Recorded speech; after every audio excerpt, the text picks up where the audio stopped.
हरिपाल नाम के एक महान भागवत हुए हैं। इन्होंने अपने गुरुजनों से पूछा कि भगवत प्राप्ति का सरल उपाय क्या है।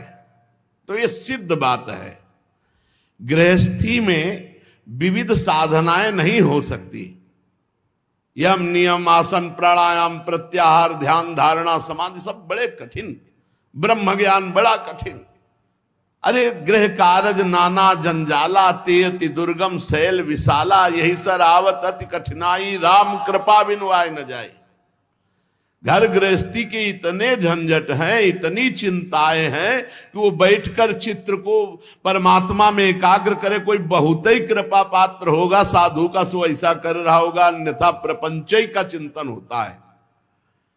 तो हरिपाल जी ने पूछा अपने गुरुदेव भगवान से कि भगवान की प्राप्ति का गृहस्थ में सहज में उपाय क्या है। कठिनता से तो बड़े उपाय वर्णन किए गए, सहज में भगवत प्राप्ति हो जाए। उनके गुरुदेव ने बताया संत सेवा। संत सेवा निश्चित भगवत प्राप्ति का उपाय, संत सेवा निश्चित। अच्छा, संत बड़े कृपालु, एक संत भगवान को पवा दो बड़ी श्रद्धा से, साधुता का जैसे सेवन किया जाता है, पद्धति है। देखते ही दूर से पहले उनको प्रणाम करो, हाथ जोड़ो, पुष्पों के द्वारा पावड़े डालकर उनकी अगवानी करो, उनके चरण प्रक्षालन करो, कोमल वस्त्र से चरण धो, आसन पर विराजमान करो, तिलक लगाओ, उनकी आरती उतारो, माला धारण कराओ, सुंदर सुंदर भोग साक्षात श्री भगवान पा रहे हैं ऐसी भावना से, बड़े प्यार दुलार से, जैसे अपने पुत्र को और लीजिए और लीजिए, ऐसे प्यार से उनको पवाओ। पाने के बाद उनको आचमन करा करके जो कुछ बने रूखा सूखा भेंट प्रणाम नमस्कार विदा करो। इसके बाद उनकी जूठन पाओ, चरणामृत पियो। देखो भगवान की प्राप्ति के लिए कैसे हृदय में व्याकुलता और कैसे भगवान की कृपा आती है। और संतों का स्वभाव, जहां संत मंडली होती वहां, भाई देखो एक भगत हरिपाल जी हैं, क्या संत सेवा करते, क्या प्रसाद बनता है भाई उनकी तो दैन। अब पूरी मंडली की मंडली, अब हरिपाल जी की सेवा, वो मंडली अन्य तीर्थों में, अब तीर्थों से जिनकी यात्रा उधर से होती सब हरिपाल जी के यहां। हरिपाल जी बड़े प्रसन्न, धीरे धीरे जो संग्रह किया हुआ अन्न और संपत्ति थी वो तो सब लग गए। हरिपाल जी के यहां संतों की भीड़ रोज लगी रहती, जमीन बेच दी, कीमती गहने बेच दिए, सब संतों को पवा दिए। अब ऐसा कुछ नहीं बचा जिससे खरीद के लावें और पवावें। तो केतिक 1000 ले बाजार के करज खवाए, हजारों रुपया। ये आज 1000 की तो कोई मात्रा ही नहीं रह गई, उस समय हजारों की बड़ी महिमा थी, बड़ी महिमा 1000 रुपए की। 1 रुपया लेके जाओ तो काफी सामग्री लेके आ जाओ दुकान से। ऐसा हमारे सामने 5 किलो नमक मिलता था। सारी संपत्ति साधु सेवा में लगा दी और बाजार से हजारों के कर्जे हो गए। अब कर्जा लेकर के संतों को पवा दिया, अब कोई कर्जा भी ना दे। अब हरिपाल जी दुकान में गए कि पहले 1000 पहले के पड़े तो आपको, अब बाजार में कोई कर्जा नहीं, संपत्ति सब बिक गई। देख लो भगवत प्राप्ति के भाव। घर में कोई ऐसी वस्तु नहीं रही कि बेच के खवा दे। और संत मंडली, कहीं जय द्वारिकाधीश, कहीं जय सियाराम, कहीं हर हर महादेव, अलग अलग संतों की मंडलियां। हरिपाल जी ने विचार किया आप क्या हो, बहुत लंबे तगड़े। विमुख को लेत हरिदास को न दुख देत, आए संत द्वार तिया संग बतराई है। संपत्ति गई, कर्जा हो गया, संत भूखे नहीं जाएंगे चाहे हमें चोरी करना पड़े। तो चोरी कैसी?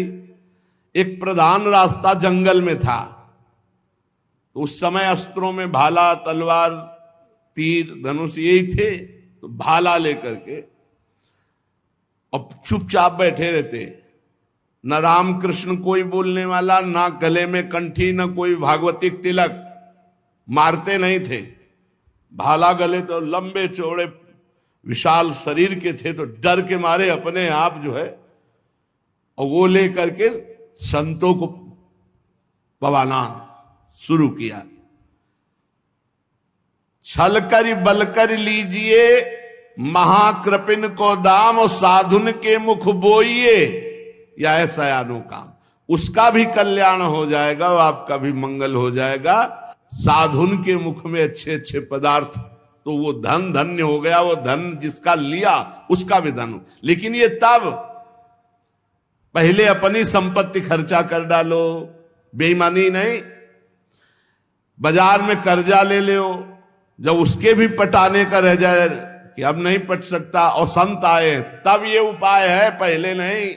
पहले साधु अनुराग में दही श्री लुटाई है, सब खर्चा कर दिया। फिर केतिक 1000 ले बाजार के करज राखे, वो भी खवा दिया। अब देखा संत वापस न जाए।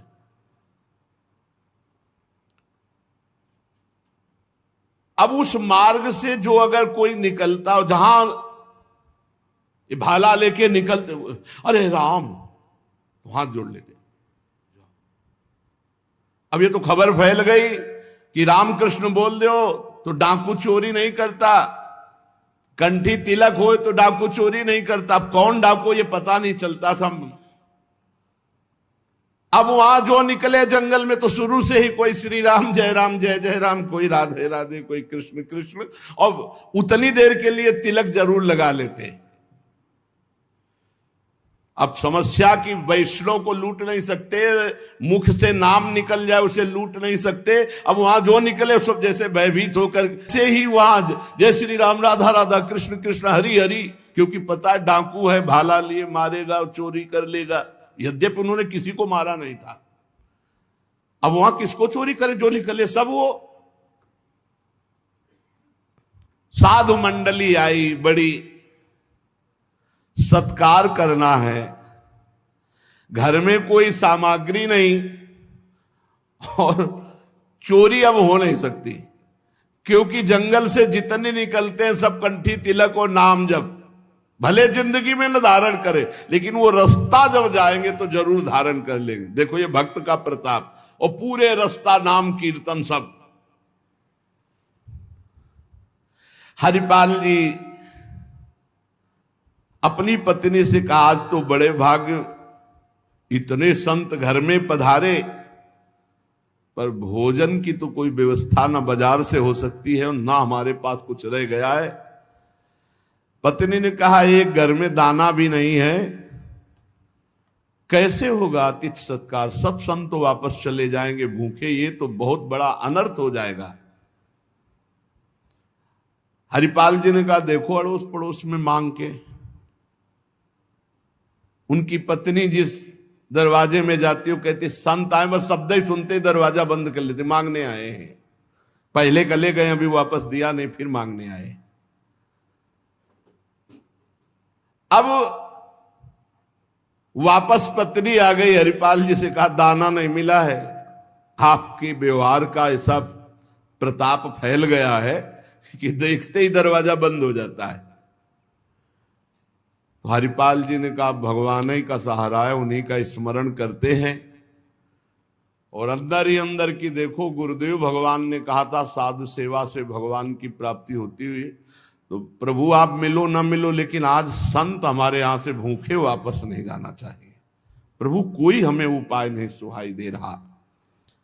तो बैठे कृष्ण रुक्मिणी महल तहां सोच पर्यो, हरियो मन साधु सेवा तो साहू रूप कियो है।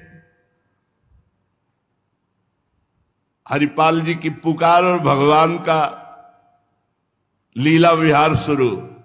बढ़िया रत्नों से जटित मुकुट, कुंडल, करधनी, बाजूबंद, कंकण सब धारण। रुक्मिणी जी का जय जय, अपने ही हाथ से सब कीमती कीमती आज छांट छांट करके। पूछी चले कहां,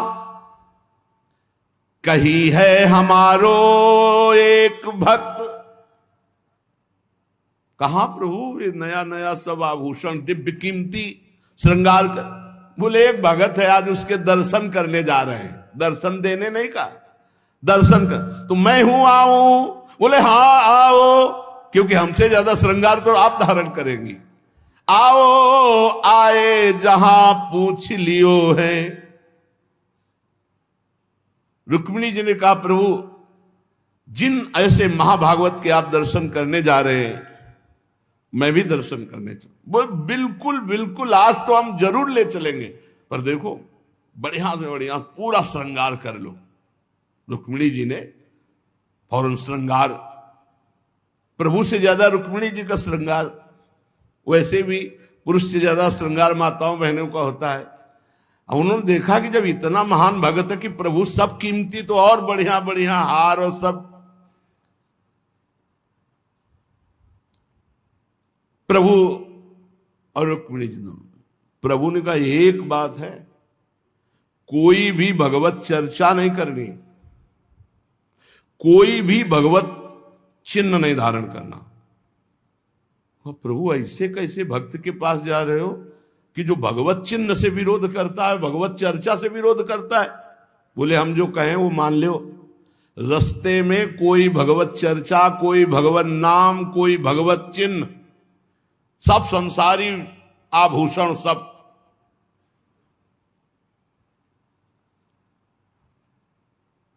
प्रभु कैसा भगत है आपका?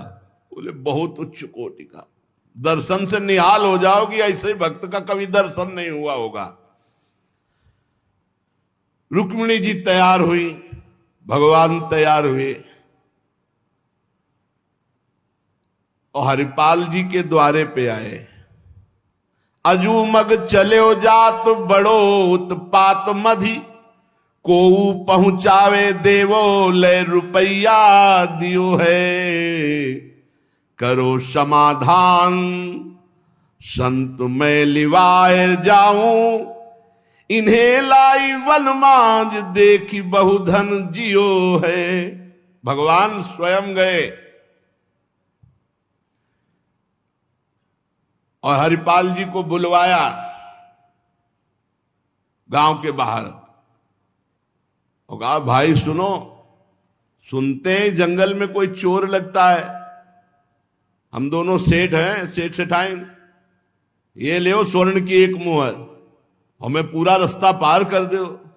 भगवान जैसे मरते को पानी मिल जाए ऐसे ऐसे आपने संत मन में सोचा संत वापस चले जाएंगे। और गौर से देखा गले में कोई तुलसी नहीं, कोई भागवतिक चिन्ह नहीं, और मार पूरा सब श्रृंगार से। बोले भगवान आज तो बरस पड़े, आज खूब संत सेवा होगी। बोले मुहर देव या ना देव, हम आपको पार कर देंगे जंगल में। जगत रूपी जंगल से पार करने वाले भगवान को हरिपाल जी कह रहे हम पार कर देंगे आपको, क्योंकि नजर गई ना एक से एक कीमती रत्न। बोले महीनों संत सेवा चलेगी। हरिपाल जी से बातचीत कर रहे कि कहीं शंका ना हो जाए इनको। बोले अमुक शहर जा रहा हूं, हमारा बड़ा व्यापार चलता है, तुमको 1 रुपया तो देंगे ही, पर सुरक्षित हमें पहुंचा दो, ये ले। वो दौड़ करके कहा रुको।